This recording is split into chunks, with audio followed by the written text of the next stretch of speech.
We're back. We're back. Hi. Hey guys. We're back. Hey, everybody. Hi. Just invite. Hey family, welcome. That's what we're doing now, inviting. That's why our head is down, guys. I Welcome know, to right? NightCap. That's what we're doing. We're inviting. Yes. And so we want to welcome all of you who are coming in. Please make sure you invite somebody. Encourage somebody to join us tonight. Tonight is always Dr. Sharice's favorite night. It is. She just loves tonight, and so we're just gonna have a little fun. We of course my favorite guest is here tonight, and so we're glad to have my favorite guest. So favorite guest, who are you? I am Sanjanate Guns.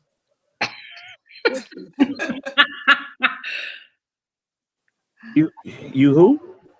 Sanjanate Guns. Oh, that's a pretty name. Well, thank you, sir. Especially the last part of it. Guns. Yep. I love it. I think it's the same last name that you had. Child, don't say it ain't so. It is so. Well, look at God. When you do it. And he did well over 10 years ago. He did. So, first of all, welcome everybody. Seriously, we want to say welcome. If you are married or dating, if you know someone who's married or dating, if you yes, you go now and invite someone to join us tonight. We're going to be talking about what, wife of mine? Oh, managing stress in a relationship. Managing stress in the relationship. Wow. And yeah. And hopefully tonight, in all seriousness, it will really impact you. Sharice, you know we got to ask the typical question. How's your week been? Listen, my week has been amazing. Gearing up to move and close, and Yay. so in the process of doing that, and it's been busy, but it's been good. Well, you look like you've got a glow. You look glowish. I washed my face today. That is so country of a response. No, you didn't wash your face today. Mm-hmm. I bathed today. Yep, that's way too much information. So let's jump right in because we gonna get past the whole Sharice bathing thing.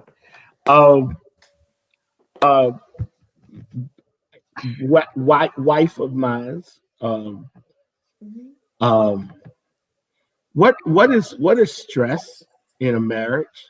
Ooh, stress is tension. It's unwanted tension. That's good. Unwanted tension. Yeah. I mean, I know people say that it's a such thing as good stress, but to me, it's just unwanted. Okay. Sharice, you've had a relationship with one or two or six or one. Stress in a relationship. What is it? And it is, I have to go with Lady G. It's tension, friction that can be good or bad, but when you hear stress, normally it has a negative connotation to it, but it is tension and friction. And sometimes stress is good, right? Because iron sharpens iron. But for the most part, when I think about stress, I look at it from a negative connotation, more so the friction that causes fires, not the friction that sharpens.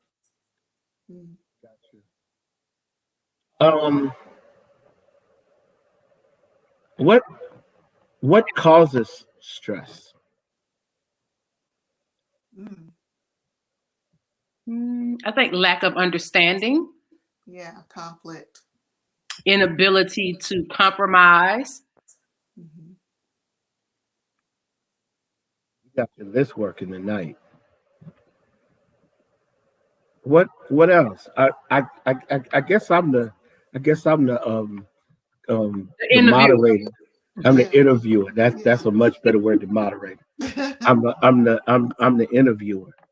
Um, what causes stress in a relationship? I think it's differences in opinions, issues that rise up, and you have different views, different experiences, Mm. and the stress and the tension comes in when you don't see things eye to eye, and you kind of have to work around to get to some point. And sometimes that's a little, it causes friction. So, It's interesting because when we chose this topic, I think so many so many couples, so many families are dealing with stress. I mhm, mean, the pandemic itself has been stressful, and now, strangely enough, there's a new stress with Yes. the opening up. yeah, And even though families are starting to be vaccinated, they're mhm, still okay. How do we integrate back into the world, right. Right. and do it safely and effectively? Um, I mean, um, Pastor G, how, how would you say our stress level has been? It's like a roller coaster. I mean, and honestly, it's because we have so many good obligations. That's And good. so it's really hard to do everything that we're assigned to do without taking into account I guess, the issues that could arise, the safety precautions that need to be, you know, observed at all times.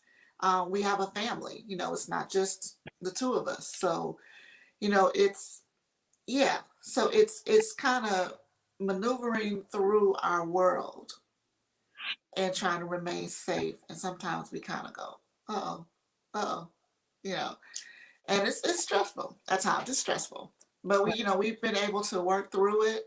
We've had nothing but time to kind of figure it out. So I think it's just a little different for us because of the assignment placed on our lives.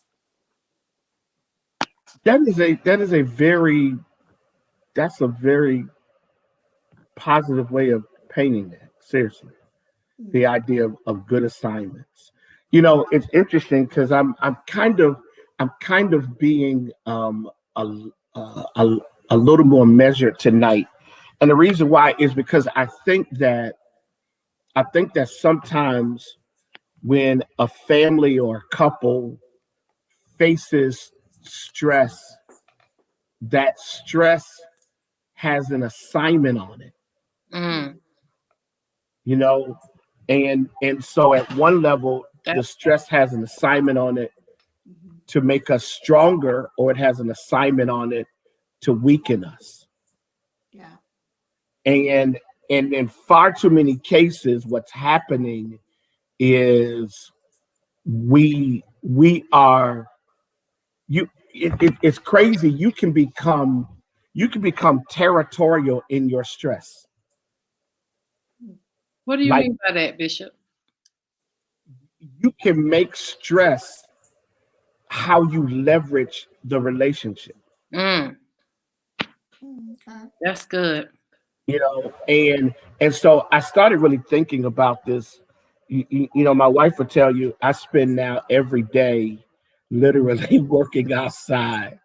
Mm, And I'm finding, as I was sitting out there, I found as I was sitting out there tonight, thinking about tonight, I found myself asking some really critical questions and really kind of wondering to myself, how do we as couples successfully maneuver stressful times. Now, we've got Pastor G and I have developed over the years a number of handouts from something that we do call Your Marriage Matters.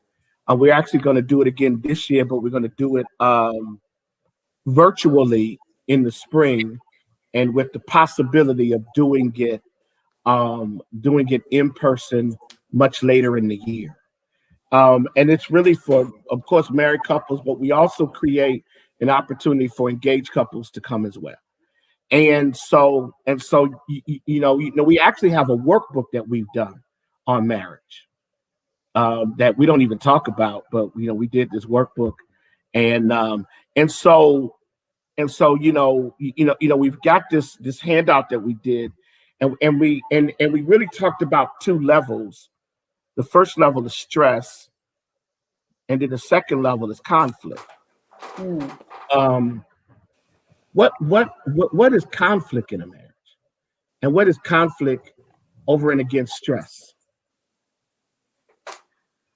Conflict is not agreeing, disagreeing, a disagreement. Again, not seeing things eye to eye. That forms a conflict. When we're not on the same page or we're on different tangents, there's a conflict. So I think that not agreeing about a particular situation or anything really can be a conflict. That is very true. Anything can be conflict. Mm-hmm. How much salt you put on food? Yeah, you can make anything a conflict. Anything can be a conflict. Yeah, we know that. Anything can be a conflict. Oh, by the way, I made grits today.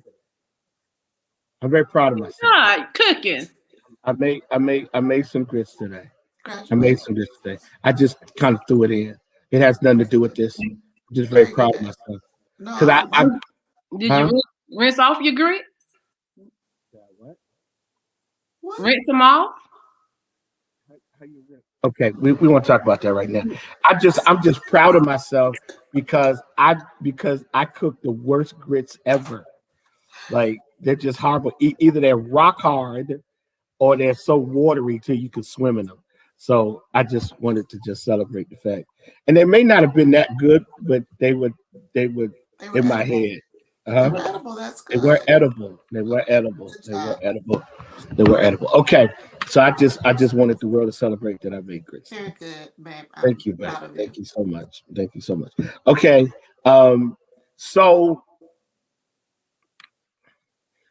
it's interesting, this idea of stress, which we know, and we defined it as tension that affects us holistically, Mhm. Right.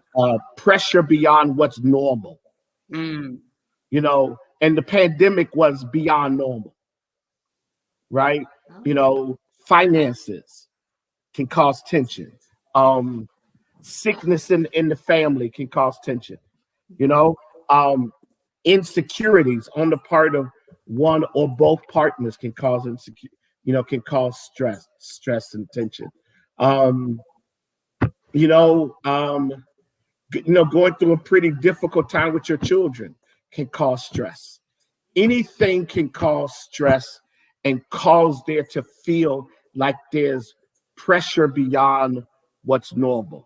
And then we get to conflict, and conflict, we said, is disagreements. yeah. But it's an interesting word, Sharice, in this, and it's a disagreement that appears to be a threat. Mm. Yeah, That's good. Yeah. Yeah. yeah, it appears to be a threat. Wow. Either one of you, what does that mean? A disagreement that appears to be a threat.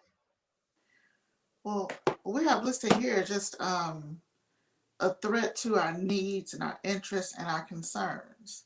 So whenever you feel like those things aren't being met, that feels like a threat Yeah. on almost a threat on your heart, a threat Mhm. on I was about to say that. Like, yeah. yeah. a threat that it will potentially hurt me. Yeah. Or damage me. Yeah. This is a threat. Wow. And it's interesting because it results in open and sometimes prolonged infighting. Wow. So for all of you who are watching tonight, why not put in the thread what you think causes stress and conflict in relationships? It maybe some of you have some ideas of what causes stress in a relationship. So what does unresolved stress and conflict do in a marriage? What leads to destruction? Huh? Leads to destruction. Absolutely. That's what happens. It leads to destruction and some people being miserable, unsatisfied, the unwillingness to meet each other's needs, all of that. Yeah. And it's interesting because when you know, and let's kind of go back to what you said, stress and conflict, and some people are putting some things in the chat. Toy James says honesty, selfishness. Yes. Wow.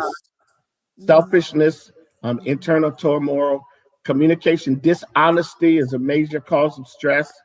Miscommunication or ineffective communication. Yes, and very good. Unspoken expectations. Yes. That's a really good one. Yeah. That's a really good one. Yeah. You know, it's interesting. let's go back. I do not have corona. But I know you got to say that now. It's interesting, you know, and we're just kind of laboring through this topic tonight because I think it's such a heavy topic. Oh yes. It's really heavy because most people aren't built to manage stress or conflict in relationships. Not in a healthy way. No, not in a healthy way. A lot of us retreat. A lot of us want to get out of the situation. Yeah. Right. That's the easiest way to handle it. It's the easiest way. I know for me, I'm a walker. Like stress, I would choose peace of mind over that. But someone said something to me is you give up the fight for a peace of mind. And sometimes you can't do that. No, and it's interesting because I do want us to kind of get into this whole resolution of stress and conflict.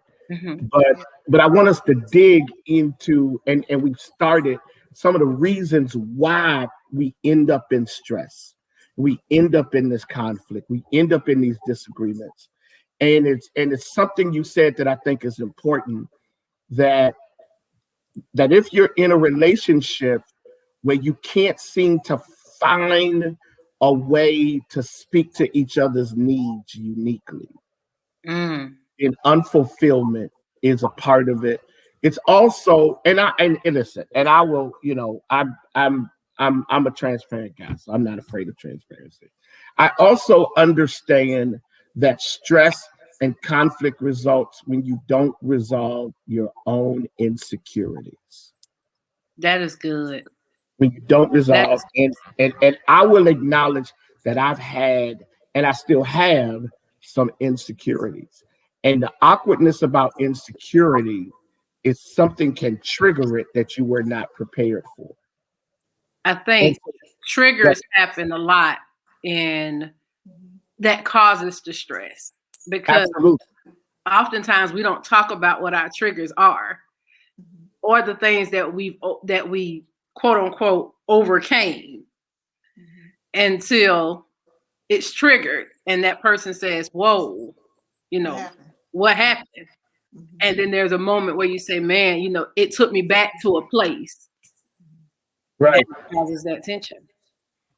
And it's interesting. I think that's when if something triggers, that's when it's your opportunity for God to heal you. Wow. So that the relationship doesn't become permanently damaged by something that you're not willing to address. Yes, ma'am. That has to be unpacked, because we've heard several times how people say, well, I don't want them to think I'm punishing them for something I dealt with in my past, but that it's still there. So you can't ignore it. So that's a fine line that you have to work through, because you can't ignore it and act like it didn't happen for fear of them feeling like you're putting them in the same category. However, if that trigger is there, you got to deal with it. How do you think that should be dealt with? How do you two think that? I mean, because you're right. I agree. I agree 100%. I'm sorry. No. Please go ahead. I don't think it's the other person's responsibility for you to get the healing, but I do think that God has used that person to expose that you're not healed like you thought you were, that there's still some work to be done. And in those instances, it is your responsibility to seek God, prayer, to put yourself in position to receive the healing. And because you're in a committed relationship and that person has committed to being a part of your life, either through marriage, exclusively dating, engaged, that person, it's not their responsibility to heal you, but it is their responsibility. They committed to walk with you through the process of healing. And that's where I think, most relationships fail themselves. I think most relationships fail themselves because the partners in the relationship don't understand that, okay, if you're dealing with the trigger, or you're dealing with an issue that comes up and it now places stress on the relationship, are you going to walk with your partner through their process, or are you going to simply ignore their pain and pretend as if their pain doesn't exist? Or it's not. I mean, if something bothers my wife, right, and I love her, I should be committed enough to help her with the trigger. And sometimes they can. And sometimes it's difficult to. I mean, because like for both my wife and I, we both came from previous relationships. So that there were things that moments create in me that I now have to have the courage, first of all, and it's something that my wife said recently, you got to own your own stuff. So it begins with, I think the trigger begins with owning it. Yes. Because sometimes I think in the context of relationship, if I don't own my mistakes as relates to her, then I fail her in being her partner that is a positive piece to the puzzle of her life, and not a negative piece. And so I think at one level, I agree with you. I think at one level, the trigger is on the person that is triggered. And we have to be able to spend time with God and let the Lord deal with us. Then I think on the other level, it's about us being sensitive to each other's needs. Absolutely. And committing to be a positive part of walking out that process. Yes. Wow. That's good. That helped me. Thank you. That helped me. So Pastor G and Dr. Sharice, we have down here in the handout, stress and unresolved conflict is dangerous because, Pastor G, can you kind of raise some of those? Yep, when I find it. Go ahead, Bishop, because I am still searching. Okay. I'm at positives and yeah. Oh, you're at positives. Okay. Then maybe we need to go to positives. Maybe so. Okay, that'll work. Okay. The first thing we have to kind of identify is most of the times when the conflicts arise, it's because men and women are different. You Yes. know, women think one way and men think another way. And Like, if we don't come to the conclusion that there's a difference there and understand that first, and then you have that, then on top of that, our experiences in life, all of that ties into the conflict and the I guess the root of the conflict. yes, So when you think about women, women are very nurturing, willing to express love and support. yes, Okay, women are capable of multitasking for the most part. some of Um, them. women Well, are built to endure. There's great emphasis placed on clearly communicating feelings and thoughts. Okay, that's your average woman. Now, for the men, they generally want to take care of the woman. Okay, so the conflict, we have a lot of independent women out there, including me as one. Yeah, yeah, I have to, I face it. You know, when you have to make your own way, it becomes a habit, and that's a habit that's hard to break. So men are genuinely wanting to take care and provide for the woman. So that could be a source of conflict. Desire for resolution often brings about healthy conclusions. Mm. Um, Men tend to initially maintain his composure when crisis or when they confront when a confrontation arises. They're the strong one, you know. They're the okay. Wait. We sometimes we get whoa. Wait, what's going on? What's this? Oh, this gonna happen. This gonna happen. Oh my goodness, what are we gonna do? And the man is supposed to be the balance, you know. And the last one we have here is men are built to carry weight and handle the stress, which kind of ties into number 3 as well. So um, I can identify with when you are used to maintaining the weight, handling the stress of your house, for your children. When you get a good man that is willing to handle the stress and be that man, be the head of that household, it causes for an adjustment. why are you Oh, smiling, speak Cherie? on the adjustment.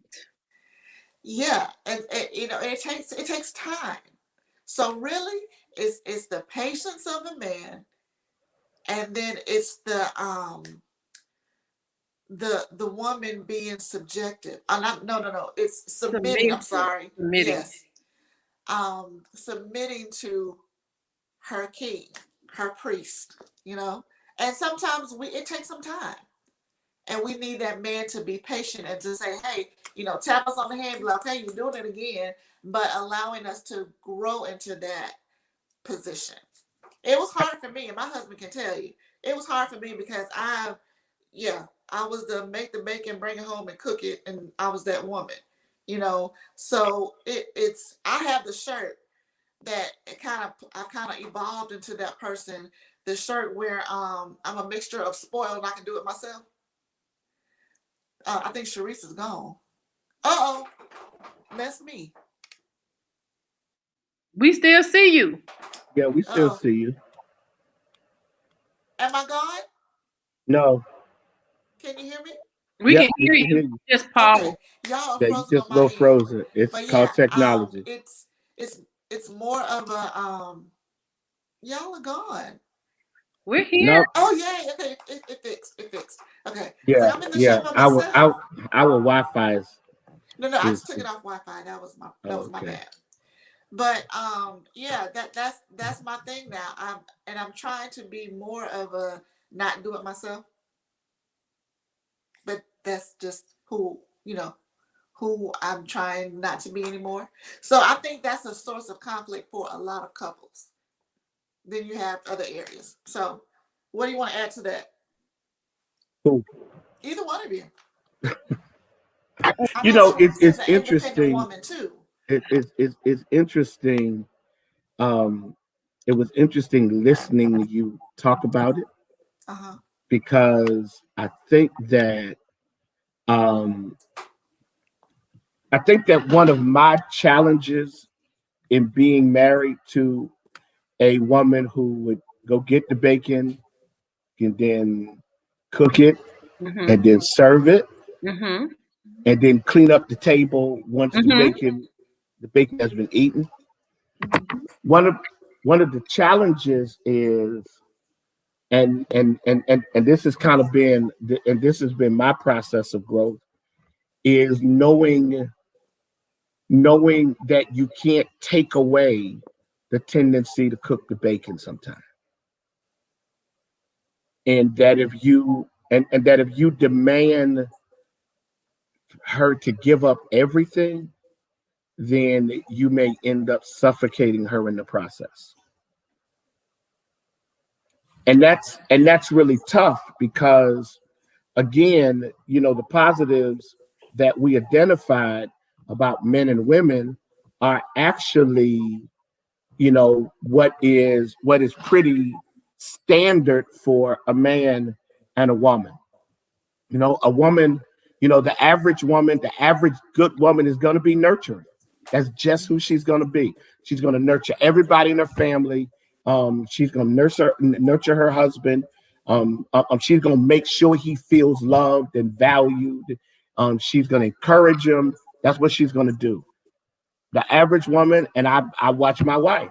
She multitasks. I mean, she's trying to take care of being my assistant while writing her own book, while taking care of the house, while making sure Deja is fine, while being nurse and doctor to everybody in the family, and then while counseling people in Pensacola, and then being the first lady of the church while being fellowship pastor, and then trying to be happy to herself.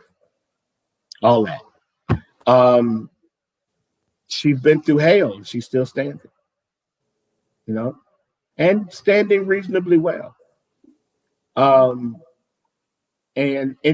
so I think at some point, the man has to be okay with the fact that this woman needs to be strong in certain ways, and that's not a negation of his value. And I've been guilty, and I've been guilty of getting mad about stuff I really don't care to do. Like, I really don't care to fix stuff. I mean, like, we got this refrigerator and the handle come off sometime, and I fixed it before. So the other day I was trying to fix it. I clearly wasn't doing it the way she wanted it done, or the way, whatever. That's fine. So she came, took the drill. I mean, she didn't snatch it, but she took the drill and she fixed it. You know what? And I used to get mad about that stuff. I have been delivered. I really don't care anymore. If she wants to fix it, because there are things that I do that she'll never be able to do better than me. And there are things she does I'll never have a desire to do better than her. And it doesn't mean that I'm inferior. And it doesn't mean that she's superior. It doesn't mean I'm superior. It doesn't mean she's inferior. And once if you can get your relationship past who's better than who, and just value what each other brings to the table, it's so much easier. So I have a desire to take care of her. I do. I like taking care of my wife. I do. I like the fact that my wife doesn't have to wake up and worry about this and that.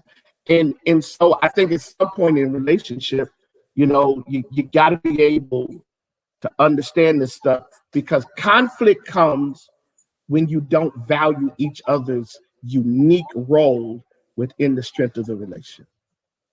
I also think that conflict comes when you don't value, or you're unwilling to love the person the way they need to be loved. Wow. Yeah.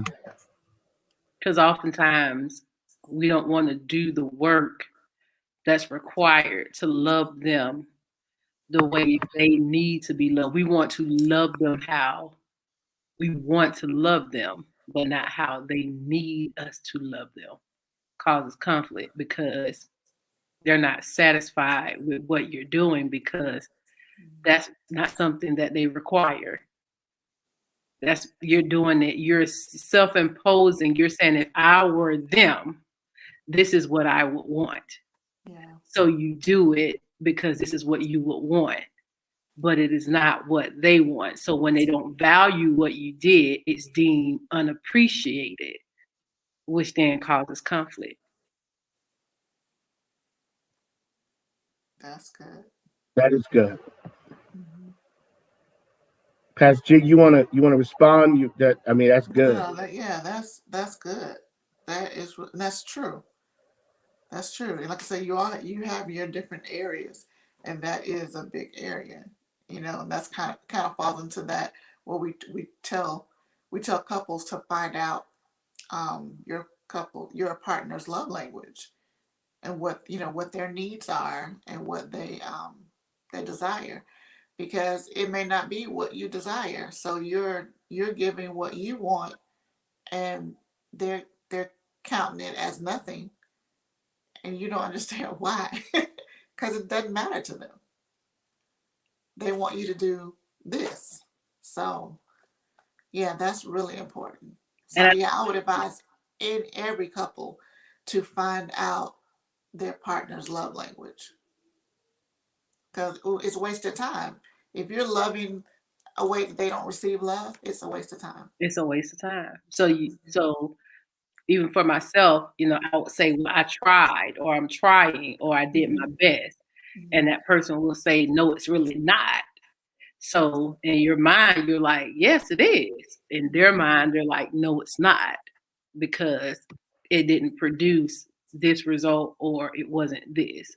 And it doesn't cost you anything to love somebody the way they need to be loved, besides pride. Yeah. Yeah. It's interesting, and I think you've hit it on the. I think you've hit a very valuable point, and it goes back to not only are we talking, but are we listening to each other?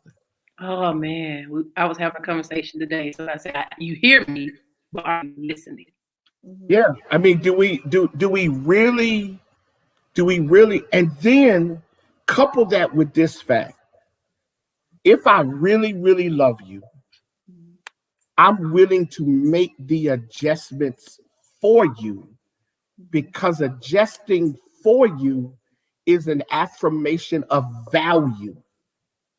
In Ephesians chapter 5, the Bible talks about, the writer of Ephesians, equates Jesus and his love for the church to the husband's love for the wife. And he begins with, husband and wife, submit yourself to each other. And I think that the danger in unhealthy marriages or unhealthy relationships is that people stop saying to each other, you mean so much to me. I am going to work at what you need. And two reasons why. One, because I don't want you to ever be in the same space with me and you ever say to me, it doesn't feel like you love me. That would devastate me if my wife ever said to me, it doesn't feel like you love me, or it doesn't feel like you care. And it's deep, because I think in a very genuine way, and I hope everybody's really hearing us, in a very genuine way, you cannot treat your spouse as if their needs are negotiable based upon your understanding. The only way I satisfy her is I'm going to have to continue to make what she needs matter. And sometimes our spouse's behavior is the result of them feeling like they're not being heard. They're not being heard. And it's easy to get there. It's so easy to get to the, you know what? He don't hear me. He don't hear nothing I say. And you're right, because sometimes our love languages, they don't clash. They just require sensitivity at extreme levels. And if you really love somebody, and I keep saying really love, because if you really love somebody, you do you do what you said. You make their needs priority. Yeah, yeah, yeah, yeah. That's good. Wow. Okay, So that kind of this is rolls good. into, yeah, that's good, Bishop. That kind of rolls into how we can manage it. How can we manage the stress and the conflict better? Yeah, And the first one we have down is embrace the difference. Embrace that there's a difference as a natural part of a healthy relationship. yes, And we actually have a scripture reference for anyone who wants to jot it down. It's Romans 15:7. But embrace those differences. They're there. So you got to embrace them and work through them. Um, Study your partner. yes. Become a student of Yeah. um, their physiological, physiological makeup. Just sound it out. Say it Yeah, with let's confidence. They wouldn't even She's know a you phonetically. said it teacher. wrong. Yeah, let She me she she, phonetically she do she's a this. teacher by trade, Let me phonetically training and attack calling. this. So Um, Affirming that in a supportive manner, um, trying to help them with personal growth. Understand understand their mindset, their makeup, their psyche. You know, mm, um, Study that. You'll get to a point where you can identify the triggers just as quickly as they can. So then you know what to avoid. So it's not just all on them. It's, what, the last time we were here, this is what set that off. So I'm going to stay away from that. And we're going to talk through it and we're going to recognize it, but I'm going to also be, I don't know, be patient. So, okay. Another one is learn to be specific and pinpoint in communicating your needs. Specifically say what your needs are, what your desires are, and then be patient and give your partner time to turn that corner and work on it. and anyone know what's real interesting? What's that? I think that people differentiate the dating people don't differentiate the dating process, which includes engagement and the marriage process. Okay. Because people think that the dating process gives you everything you're going to need to manage this person in marriage, and it does not. It does not. It does not. Because there are things that come out in marriage Mhm. that were not remotely evident in dating Absolutely. because people let down their guard Yep. or people return to bad habits when they think they've conquered. Mhm. And also, people evolve. And people evolve. We grow, Absolutely. we change. So even if it's not a negative thing, it's still a change that you have to Yes. adjust to because people don't stay the same throughout Right. a marriage. Right. We're not the same people we were when we got married 10 years ago. What? So, I've changed. what? We both changed, sir. Oh, So it's you dealing didn't with tell the me that. evolution, huh? You didn't tell me you were changing. You changed? Like, you know what? I probably didn't know I was changing, but but yeah, that took place. So, are we moving? We are. Okay. Develop within your marriage a selfless spirit by learning to serve each other willingly. Oh my God. And that kind of ties into what we were saying, we were just discussing. You You want to want know what to, I've discovered, Sharice and Pastor G, that does more to deal positively with stress and conflict is when two people decide that there's nothing they won't do to ensure that the other's need is met. It is harder to be mad at somebody who cares for you so well that to be mad at them is to risk losing something that they give you that you can't get anywhere else. Wow. I mean, I'll give you a perfect example, and I'll say this very positive.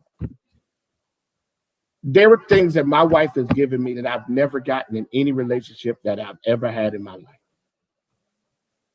There are certain, so for me, it doesn't make sense to stay mad at her. It just doesn't make sense. And we can have like a really challenging night and a really tough night. But when I wake up in the morning, and I think I hold this true, rarely do I wake up and not speak to her. And rarely do I wake up and go through a whole day and we don't talk. At some point, there's going to be one word said, bae. When I say bae, I'm done. When I say sound unique, I'm probably still tripping. Yeah, that's my key. If he calls my name, then yeah, we still like, okay. I'm still there. We're not friends. If he calls not yet. name. But when I call her bae, goes back to bae, then I know we're friends again. At least in my mind. Now I may be her friend, but I'm still waiting on her to be my friend sometime, right? No, but in all seriousness though, and it's interesting.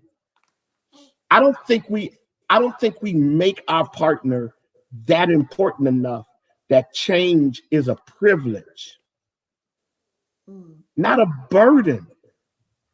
That if you could that if someone that you've chosen to be with communicates to you a need and you're not willing to work on you for that, something's wrong. Because at some point, my love for Sanjanique Lee Guns should make me so. I love her so much that all of this angry passion that I brought into this marriage, I have been willing to work on it. I don't raise my voice anymore to her. I don't cuss at her. I never have, but I definitely don't get mad and snap like that. And very transparently, I'm more willing to apologize than I am to win the argument, because it just doesn't make sense to me anymore. And that's one of our pet peeves. Who cares who wins the argument if it's two of us in the room? And love, what's that movie, babe? Is it Boomerang, where the girl says, Sharice, what's her name? Halle Berry says to Eddie Murphy, love should have brought you home last night. Love should have brought you home last night. And I take that and I use it like this. Love should make you keep your heart home.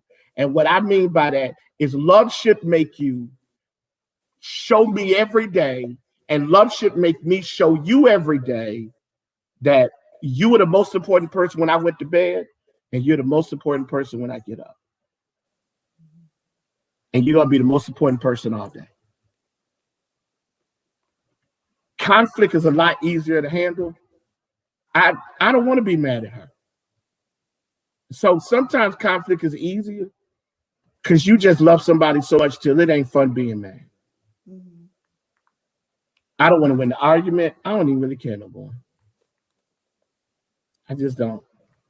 I'm 56. I ain't got a whole lot of life left. So I'm gonna enjoy every chance I get. Okay. I'm sorry. I'm on my soapbox. Go ahead, babe. No, that's good, because you're right where, you just said so what you do is you fight the tendency to be defensive. Yeah. When differences are experienced, are exposed, don't take the defense, and try to. And that's hard. Yeah, it is, because it's like, but wait a minute, this is how I feel. I'm right, So you can't take the defense, as well as be willing to make healthy changes. Now, if it's something that's really against your values and what you believe, then of course there's an exception. And if the relationship is causing you more pain and grief than anything else, then that's where you have to kind of look at it and say, okay, now wait a minute. Is this healthy change? If it's not healthy change, then Yeah. that's not what we're talking about here tonight. Right. You know, yeah. Anything that's going to cause you more grief or cause you to to catch a case, then you want to stay away from that.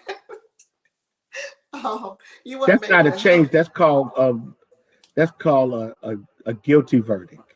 right. You want to stay away from that. Don't But overwhelm but yourself. but but babe, can I say this? Sure, Let me say this, and Sharice, this is, and again, I use myself a lot in this. Um, Being married to her made me work on a certain aspect of my life, which was sometimes I could fly off the handle, get mad. I called it passion, and it wasn't passion. It was past pain unresolved. You want to know what that's done for me though? It's made me a better pastor. Because now when I get in certain situations, I don't do that anymore. I don't I don't fly off like, and that came from working within a marriage that made me better. So not only does the change help your relationship, but the change will bleed in to other aspects of your life. Okay. All right. I just want to throw that in. oh, that's good. So that's like an all around. That's like an all around thing. You know, I felt like the student in class and you were the teacher. very good. Very good, John. Very good. um. Okay, I'm trying. Well, yeah, we're about out of time. Don't overwhelm yourself. Learn to control what you can manage. Yeah, You that's can't good. fix everything at one time. Okay. So you kind of manage that thing.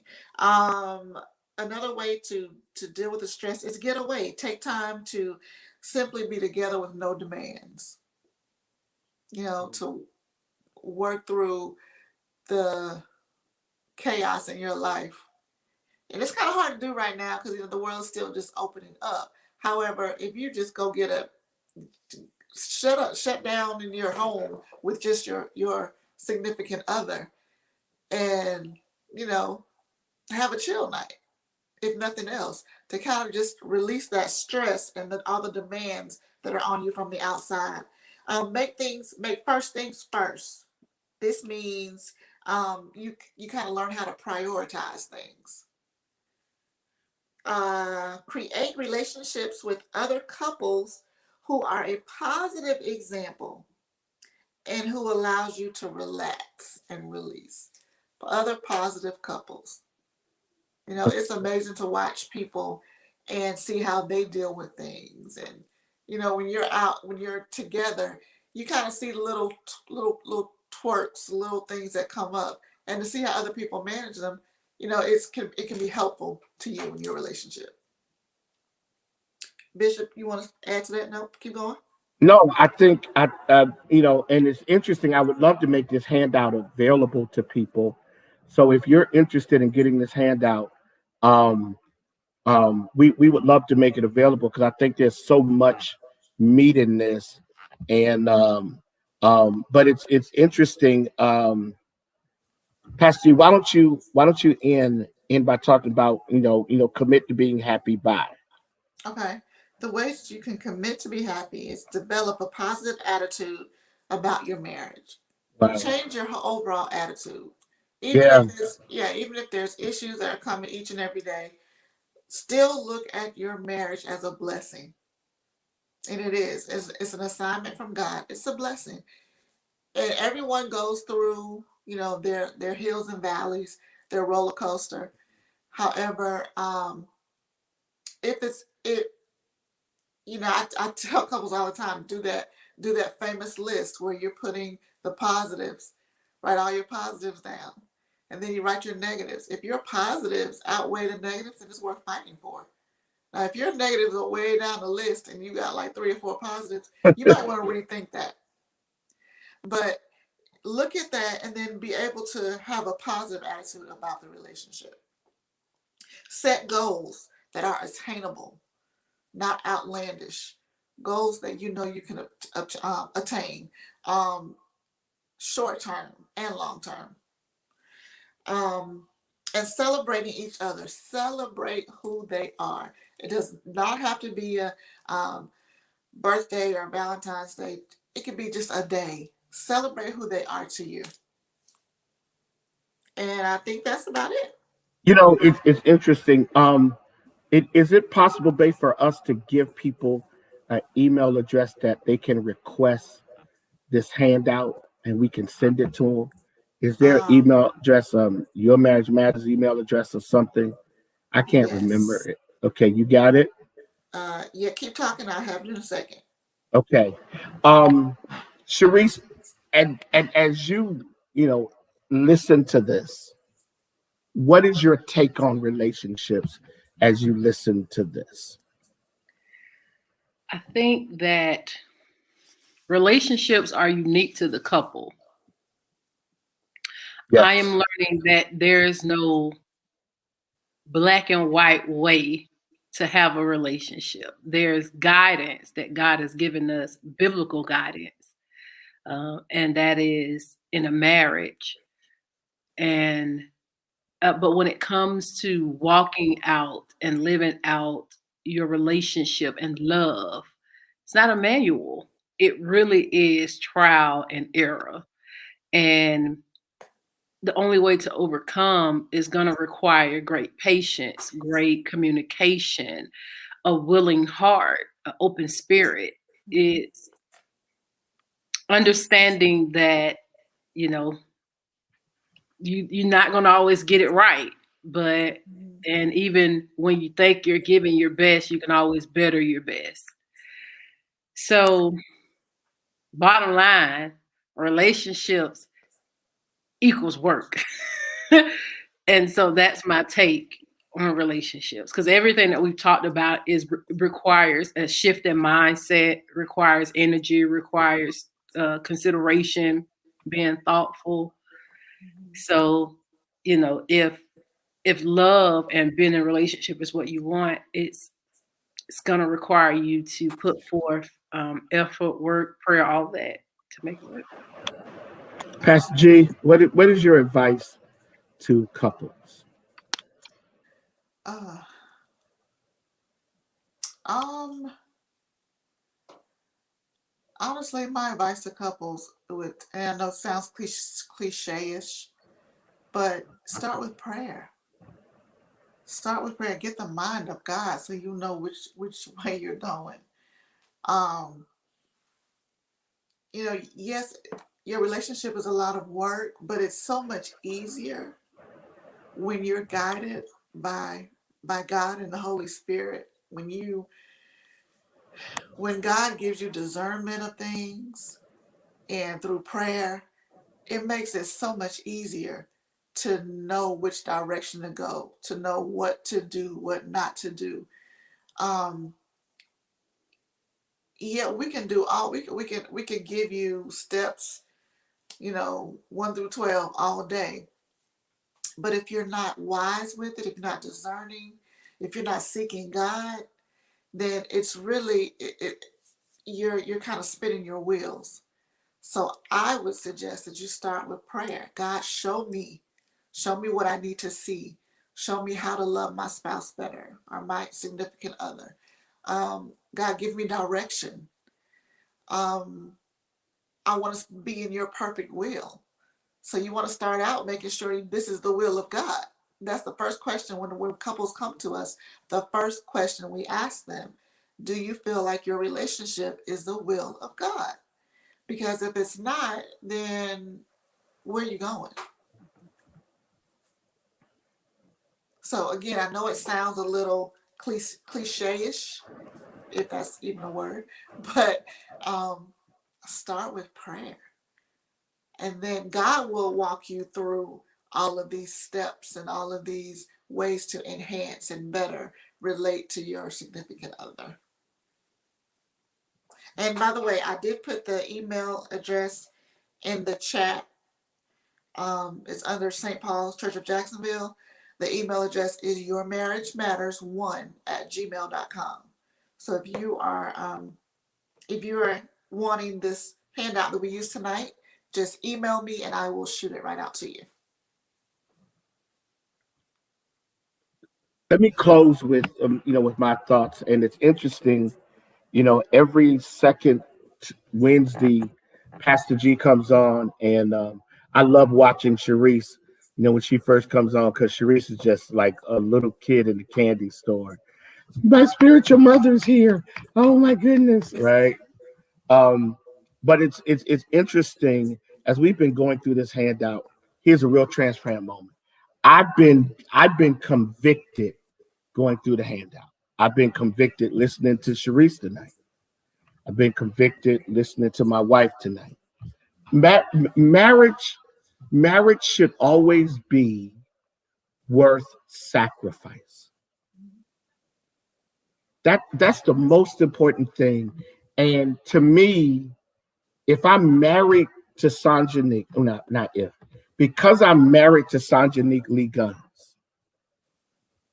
I have to do every day a better job of hearing her. And I have to do every day a better job of my attitude towards my marriage.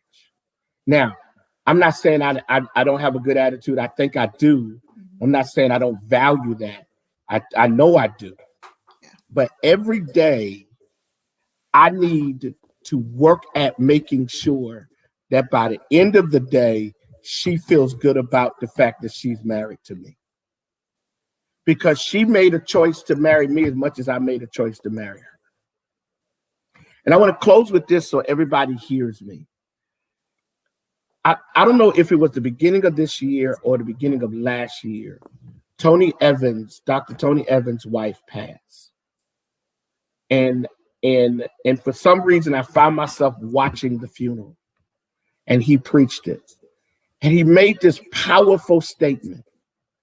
And the statement was, he now wished that some of the moments that they argued, that he, now with her gone, understands how unimportant that moment really was in the scheme of life. Don't be in a relationship that death has to make you appreciate them. That all of a sudden, when they're no longer with you, that now you go, man, I had a good wife. Man, I had a good husband. No, because then now you have been a poor steward. And so my advice is conflict and stress will come, but don't make it so big until you give away time and you give away energy. Be mindful that every moment with them is a moment that you can't get back. Saturday night, my wife and I sat at the dinner table with candles on and the lights off, and we listened to music. Alexa was our DJ. And we talked for 2.5, 3 hours. That to me has more meaning than preaching before 10,000 people.